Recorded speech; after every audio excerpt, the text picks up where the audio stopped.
Good morning everyone! Today is Sunday at look! Magsha-shovel na naman ako! Nag-snow na naman kagabi. Hindi naman gaano karami ang snow pero feel ko lang mag-shovel.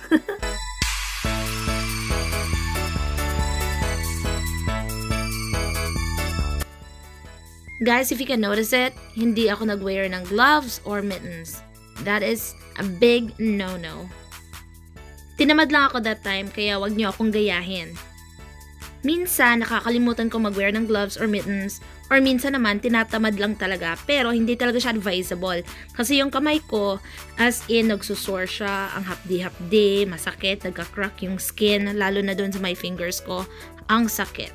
Kaya kung ayaw nyo maka-experience ng ganyan, mag-wear talaga kayo ng gloves all the time. And then, from time to time, maglo-lotion kayo. Ang ginagamit ko is yung cream para pang-heal ng mga cracked ko na skin.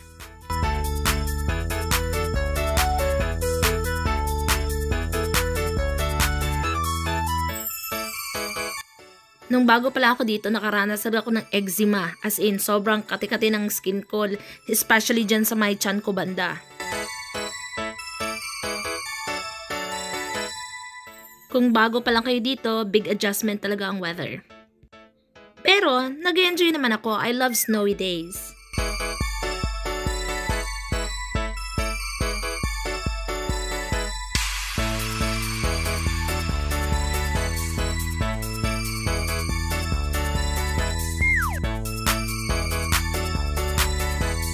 Ayan na, masakit na mga kamay ko. Tapos na ako mag-shovel. I'm going inside soon. Kasi magre-ready rin ako kasi we're going to church na. So, have a great day. Bye-bye!